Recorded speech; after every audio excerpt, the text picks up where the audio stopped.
नमस्कार, मैं हूं आपके साथ वर्षा शर्मा। रुक करेंगे उत्तर प्रदेश की खबरों की ओर। चंदौली में मुख्यमंत्री योगी आदित्यनाथ के आगमन को लेकर प्रशासनिक तैयारियां बता दी कि अंतिम रूप देना शुरू कर दिया गया है। चंदौली के कलेक्ट्रेट सभागार में जिलाधिकारी और पुलिस अधीक्षक ने अधिकारियों के साथ महत्वपूर्ण बैठक की है और मुख्यमंत्री के कार्यक्रम को लेकर सुरक्षा व्यवस्था, यातायात, पार्किंग, रूट डायवर्जन और विभागीय योजनाओं के क्रियान्वयन सहित तमाम पहलुओं पर विस्तार से चर्चा। और इसके साथ ही जिलाधिकारी और एसपी ने बता दें कि अकेडमी और हेलीपैड का निरीक्षण कर मौके पर अधिकारियों को जरूरी निर्देश भी दिए हैं। उन्होंने स्पष्ट किया है कि मुख्यमंत्री के आगमन के दौरान किसी भी स्तर पर चूक या लापरवाही ना हो और सभी कार्य कौशलता और संवेदनशीलता से संपन्न हो। मुख्यमंत्री के कार्यक्रम में कलेक्ट्रेट परिसर में वृक्षारोपण और जनपद के विकास कार्य और कानून व्यवस्था की समीक्षा बैठक शामिल है। इस बैठक में मुख्य विकास अधिकारी, अपर जिलाधिकारी, सीएमओ, डीएफओ और इसके साथ पीडब्ल्यूडी, बिजली और कृषि, पर्यटन सहित सभी विभाग के जिला स्तरीय अधिकारी मौजूद रहे। बता दें कि मुख्यमंत्री योगी आदित्यनाथ आज दोपहर चंदौली पहुंचेंगे। उनका हेलीकॉप्टर एक निजी विद्यालय में हेलीपैड पर उतरेगा और सीएम का दौरा लगभग 2 घंटे का निर्धारित है। दौरे के दौरान कलेक्ट्रेट परिसर में वृक्षारोपण करेंगे सीएम योगी और जनपद के विकास कार्य और कानून व्यवस्था की समीक्षा भी की जाएगी। इसके अलावा बता दें कि संभावना है कि मेडिकल कॉलेज में ओपीडी का शुभारंभ भी कर सकते हैं। साथ ही मुख्यमंत्री योगी आदित्यनाथ का काफिला इसके साथ वाराणसी के लिए रवाना होगा और कार्यक्रम की तैयारियों में प्रशासन जुटा हुआ है। अंतिम रूप देना शुरू कर दिया, अधिकारियों को आवश्यक निर्देश भी दिए गए हैं।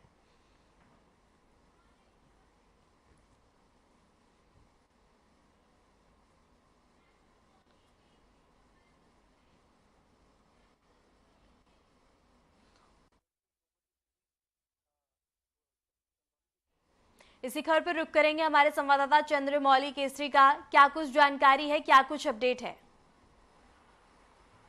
जी, जानकारी के अनुसार मुख्यमंत्री योगी आदित्यनाथ का उड़न खटोला जो 1:30 से 2 बजे के आसपास चंदौली के एक निजी स्कूल जगदीश सराय में एक निजी स्कूल है, वहां पे उतरेगा।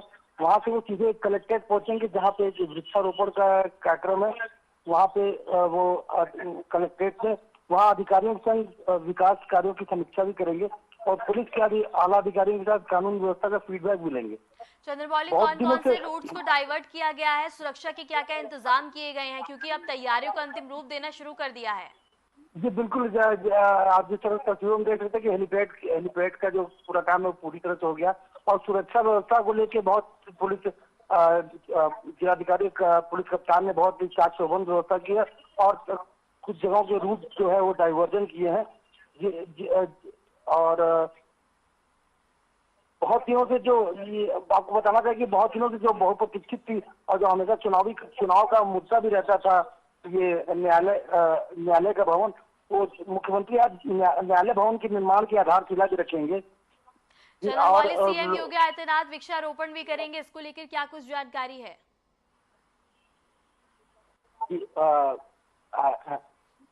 हेलीपैड से सीधे वो कलेक्ट्रेट पहुंचे। कलेक्ट्रेट में सबसे पहला कार्यक्रम वृक्षारोपण का है। वृक्षारोपण का कार्यक्रम के बाद सीधे वो कलेक्ट्रेट में अधिकारियों के साथ समीक्षा बैठक करेंगे। उसके बाद कानून व्यवस्था का फीडबैक लेंगे और काफी दिनों से जो बहुत प्रतीक्षित रहा है न्यायालय भवन और हमेशा चुनावी मुद्दा भी रहता था, उसका मुख्यमंत्री आज उसकी आधारशिला रखेंगे, उसके भवन के निर्माण की आधारशिला रखेंगे और जिला अस्पताल में एक नया ओपीडी भवन बना हुआ है, उसका उद्घाटन भी कर सकते हैं मुख्यमंत्री। उसके बाद सीधे वो वाराणसी के लिए रवाना हो जाएंगे। ठीक है चंद्रमौली, आपका बहुत बहुत शुक्रिया हमारे साथ जुड़ने के लिए, तमाम जानकारी साझा करने के लिए।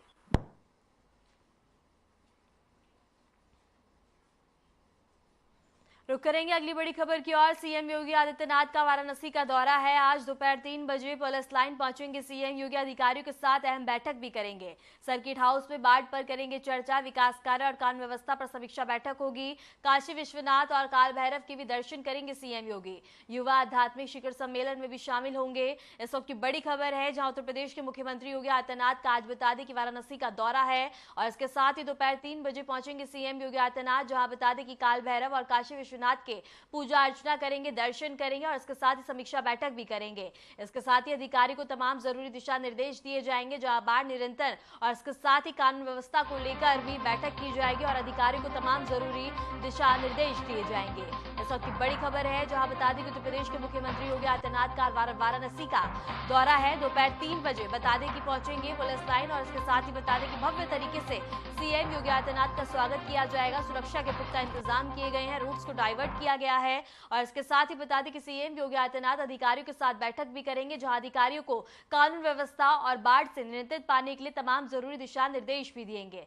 और इसके साथ ही बता दें कि सीएम योगी आदित्यनाथ काल भैरव और काशी विश्वनाथ में जाकर पूजा अर्चना भी करेंगे, दर्शन करेंगे। और इसके साथ ही राज्य की सुख समृद्धि की भी कामना की जाएगी। इस वक्त की बड़ी खबर है, जहां सीएम योगी आदित्यनाथ आज वाराणसी के दौरे पर रहेंगे। और इसके साथ ही बता दें कि तमाम इंतजाम किए गए हैं।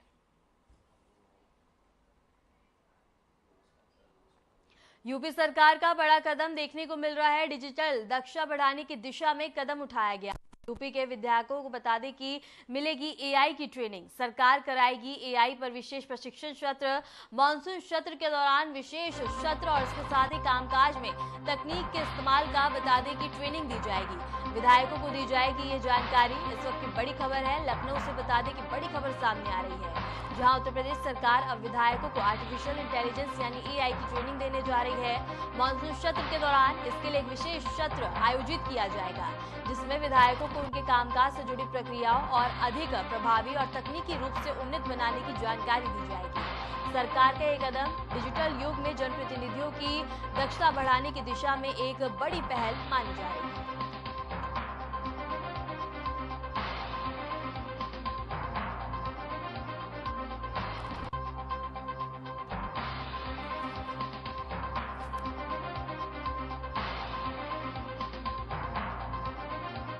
रुक करेंगे अगली बड़ी खबर की ओर। यूपी में जनगणना 2027 की तैयारियां अब शुरू हो चुकी हैं। 6 लाख कर्मचारी होंगे तैनात। मई जून 2026 में बता दें कि हाउस लिस्टिंग सर्वे, इसके साथ ही 9 से 28 फरवरी 2027 तक जनगणना पहली बार होगी, जाति आधारित गणना।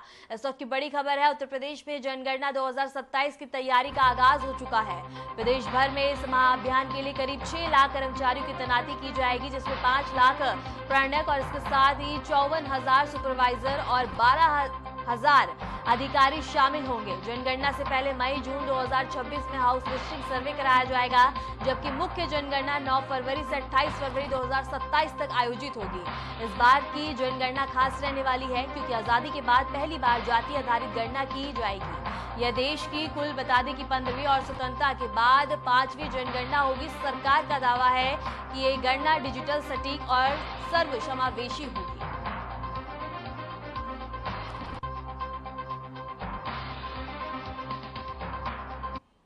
इसी खबर पर रुक करेंगे हमारे संवाददाता अमन प्रधान का। अमन, क्या कुछ जानकारी है? जातीय जनगणना की तैयारी शुरू हो चुकी है, गणना की जाएगी।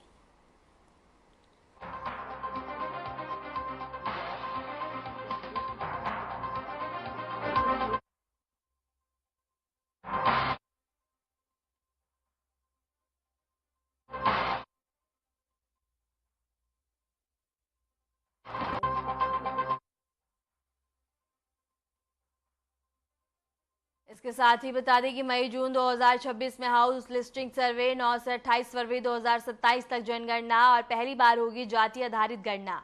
इस वक्त की बड़ी खबर है, जहां बता दें कि यूपी में जनगणना 2027 की तैयारी शुरू कर दी गई है। एक बार फिर से रुक करेंगे हमारे संवाददाता अमन प्रधान का। अमन, क्या कुछ जानकारी है? जातीय जनगणना और गणना की जाएगी।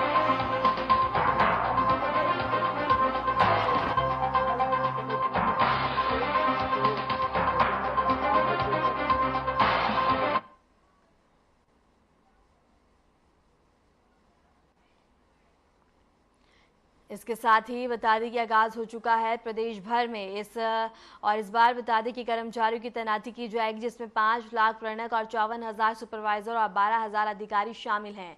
जनगणना से पहले मई जून 2026 में हाउस लिस्टिंग सर्वे कराया जाएगा, जबकि मुख्य जनगणना 9 फरवरी से 28 फरवरी 2027 तक आयोजित होगी। इस बार की जनगणना खास रहने वाली है, क्योंकि आज़ादी के बाद पहली बार जाति आधारित गणना की जाएगी। देश की कुल 15वीं और स्वतंत्रता के बाद 5वीं जनगणना होगी। सरकार का दावा है कि यह गणना डिजिटल, सटीक और सर्व समावेशी होगी। इस वक्त की बड़ी खबर है, जहां बता दें कि जातीय जनगणना की जाएगी और इसके साथ ही बता दें कि कर्मचारियों की तैनाती भी की जाएगी। आगाज हो चुका है प्रदेश भर में इस महाअभियान के लिए करीब 6 लाख कर्मचारी की तैनाती की जाएगी। और इससे पहले बता दें कि जनगणना से पहले मई जून 2026 में हाउस लिस्टिंग सर्वे कराया जाएगा। एक बार फिर से रुक करेंगे हमारे संवाददाता अमन प्रधान का। अमन, क्या कुछ जानकारी है? देखिए, जो चीफ सेक्रेटरी सचिव हैं, कल जो जनगणना कार्य निर्देशक हैं शीतल वर्मा, उन्होंने कल चीफ सेक्रेटरी से मुलाकात की है और जो जाति जनगणना की जो समीक्षा है, तो जो परफॉर्मा है पूरा, उसको पूरी तरीके से डिस्क्राइब किया है कि किस तरीके से जातीय गणना है, उस तरीके से जो जातीय जनगणना है वो 2 चरणों में की जाएगी और 26 मई जून में जो हाउस सर्वे है वो शुरू किया जाएगा और कहीं ना कहीं जो दूसरा चरण है, यानी कि मुख्य चरण जो कि देखा जाएगा फरवरी से 28 फरवरी तक, जो 2027 का, तो ये 2 जो चरण है उसमें पूरी जातीय जनगणना होगी। लगभग 1 लाख से ज्यादा राज्य कर्मचारी हैं वो इसमें लगाए जाएंगे और अगर जिस तरीके से बात की इस बार जातीय जनगणना है उसमें जो मोबाइल फोन का इस्तेमाल है उस पर भी कहीं पूरी तरीके से विशेष ध्यान रखा गया है कि अगर कोई भी व्यक्ति अपनी जातीय जनगणना कराना चाहता है और वो अपनी हाथ से जो पूरी ऐप है, अभी इसका ऐप लॉन्च नहीं किया गया लेकिन इसकी भी चर्चा की जा रही है, ऐप जितनी जल्द लॉन्च किया जाएगा उसके बाद वो अपनी जो डिटेल्स है उसको पूरी तरीके से फुलफिल करेगा। उसके बाद जो पोर्टल जो टीम है वो उसको पूरी तरीके से वेरीफाई करेगी कि जो भी व्यक्ति ने जो अपनी जो जाति है, जो अपना नाम है वो सही भरा है, उसके बाद उनकी जो जातीय जनगणना है उसको स्पेसिफाई किया जाए। तो कहीं ना कहीं जो व्यवस्था है वो 2 चरणों में की जाएगी और विशेषकर जो जब 2027 फरवरी जब माह खत्म हो जाएगा, जो 28 फरवरी के बाद से जब 1 मार्च लगेगा, तो उसके बाद उन घरों को भी चिन्हित किया जाएगा जिन घरों को छोड़ दिया गया, यानी कि उनकी जो जाति जो सूची है, जो सरकारी सूची है उसमें उनका नाम नहीं था, उसके बाद उन लोगों को भी देखा जाएगा। उसके बाद क्या कार्रवाई होती है उन लोगों के विरुद्ध,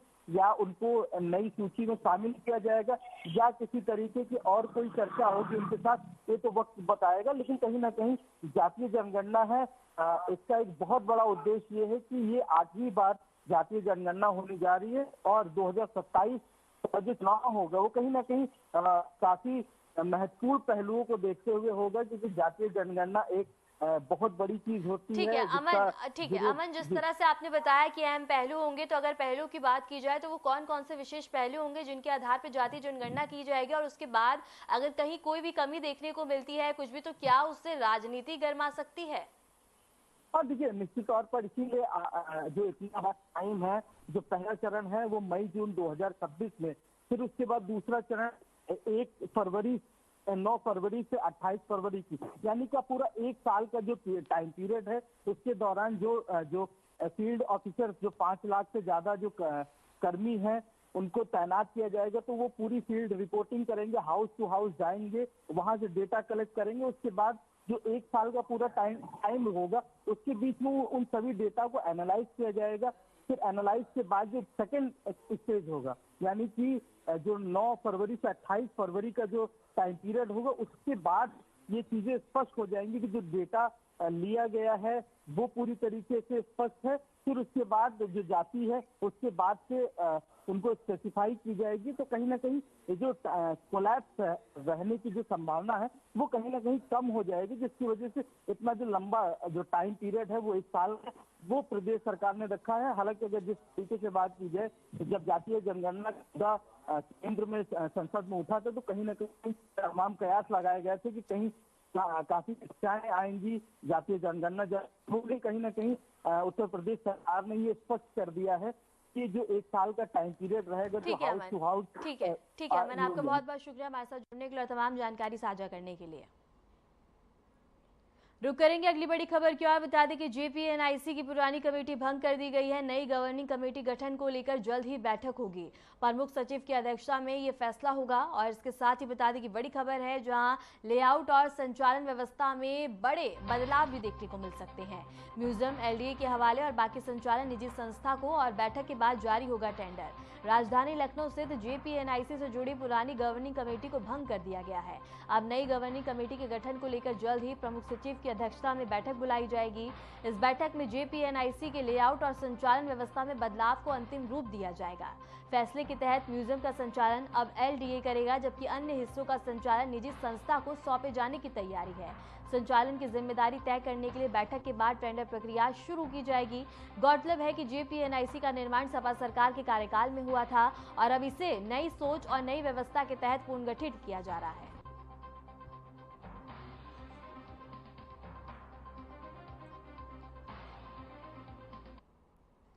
रुक करेंगे अगली बड़ी खबर की ओर। बता दें कि छांगुर गिरोह पर बड़ी कार्रवाई देखने को मिली है। STF ने भतीजे सौराब को हिरासत में लिया है। उतरेला बस अड्डे रोड से बता दें कि देर रात गिरफ्तारी की गई।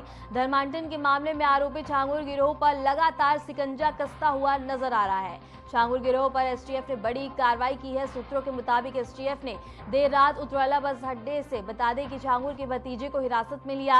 बताया जा रहा है कि वह बैंक के सामने बाइक पर बैठा हुआ था, जहां पूछताछ के बाद उसे गिरफ्तार कर लिया गया। सौराब पर आजमगढ़ में धर्मांतरण कराने का गंभीर आरोप है और उसे छांगुर गिरोह का सक्रिय सदस्य माना जा रहा है। STF की यह कार्रवाई छांगुर गिरोह के खिलाफ चल रही है। लगातार सख्ती से बता दें कि इसमें कार्रवाई देखने को मिल रही है। फिलहाल उससे पूछताछ जारी है और गिरोह के अन्य सदस्यों की तलाश भी तेज कर दी गई है।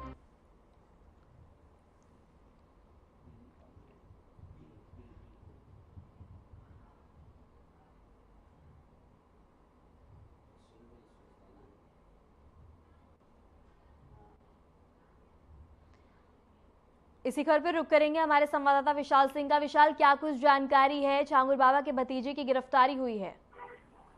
जी, मैं आपको बता दूं कि कल STM की टीम ने छांगुर बाबा का जो भतीजा है सरवरोज, उसको हिरासत में लिया है। उतरौला बस अड्डे से रात को करीब 11 बजे उसको उठाया गया है।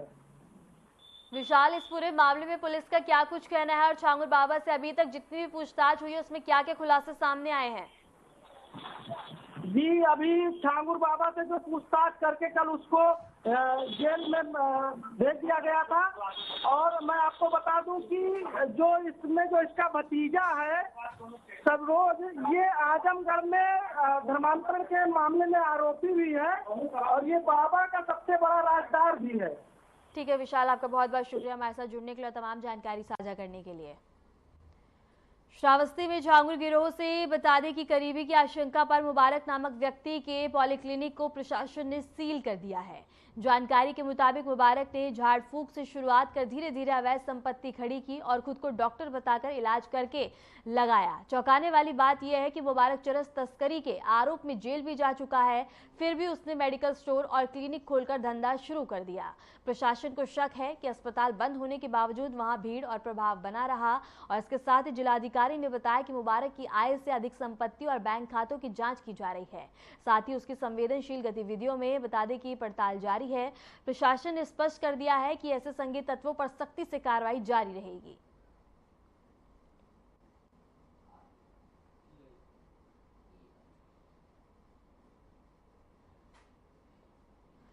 छांगुर से नजदीकी की आशंका जताई जा रही है। झाड़ फूक से शुरू किया था क्लिनिक और इसके साथ ही चरस तस्करी में जा चुका है, पहले भी जेल। इस वक्त की बड़ी खबर है, जहां बता दें कि अब श्रावस्ती में भी छांगुर के गिरोह होने की आशंका जताई जा रही है। मुबारक नामक व्यक्ति ने बता दें कि क्लिनिक चलाया और इसके साथ ही बता दें कि झाड़ फूक से काम की शुरुआत की थी, क्लिनिक खड़ा किया और इसके साथ ही बता दें कि अब लगातार पुलिस का शिकंजा कसता हुआ नजर आ रहा है, जहां आए दिन नए खुलासे हो रहे हैं और इसके साथ ही गिरोह के सदस्यों गिरफ्तार किया जा रहा है।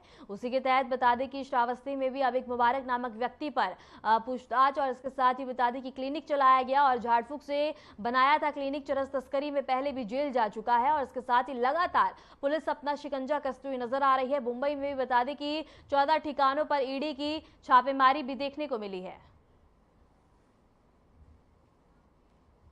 इसी खबर पर रुक करेंगे हमारे संवाददाता प्रदीप गुप्ता का। प्रदीप, क्या कुछ जानकारी है? देखिए, बिल्कुल आपको बता दें कि जमनहा नेपाल सीमा से सटा हुआ जमनहा बाजार है और वहाँ ये लगभग 25 सालों से ईरम पॉलीक्लिनिक जो है संचालित था, अवैध रूप से संचालित था और ये विगत अप्रैल में 28 अप्रैल में बताया जा रहा है कि इसको स्वास्थ्य विभाग ने सील ही किया था और जिसके बाद में इसको फिर खोल भी दिया गया था।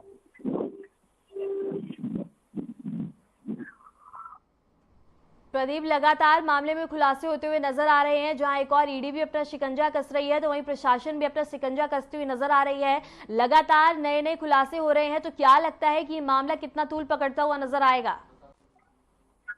देखिए, बिल्कुल आपको बता दें कि ये प्रशासन ने जब ये ठाकुर बाबा से नेटवर्क से जुड़े होने का आशंका जताई और उस क्लिनिक से जब पहुंची तो क्लिनिक पर आशंका जताते हुए क्लिनिक को सीज कर दिया गया। जो मुबारक नाम का जो ये संचालक था,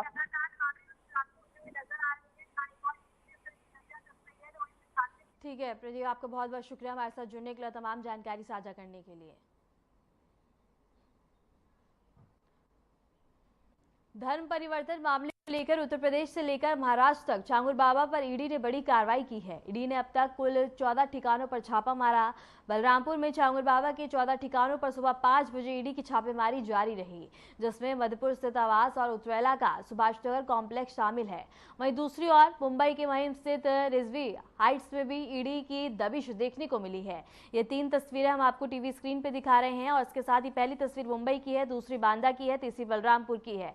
और इसके साथ ही बता दें कि शिकंजा लगातार कसता हुआ नजर आ रहा है और आए दिन मामले में खुलासे हो रहे हैं, गिरोह को गिरफ्तार किया जा रहा है और इसके साथ ही ईडी लगातार अपनी छापेमारी करती हुई नजर आ रही है। जहां 14 ठिकानों पे कार्रवाई देखने को मिली है, सुबह 5 बजे से ये कार्रवाई जारी है। और इसके साथ ही बता दें कि जहां एक और ईडी ने अपना शिकंजा कसा हुआ है, तो वहीं दूसरी ओर प्रशासन भी लगातार छांगुर बाबा से पूछताछ में लगा हुआ है और इसके साथ ही पूरे मामले में आगे की भी कार्रवाई जल्द से जल्द हो सके। और इसके साथ ही बता दें कि लगातार पूरे मामले में कार्रवाई हो रही है।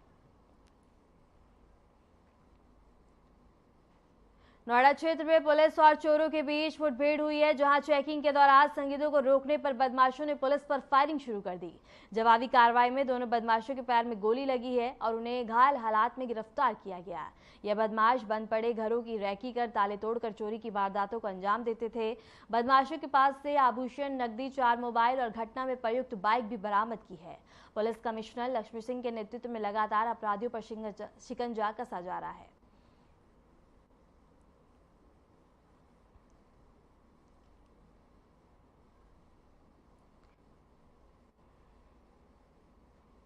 गाजियाबाद के इंदिरापुरम में लूट के बाद पुलिस ने बड़ी कार्रवाई की है। इंदिरापुरम में हुई 5 लाख की लूट के मामले में पुलिस ने एक्शन लेते हुए 3 शातिर बदमाशों को मुठभेड़ में दबोच लिया है।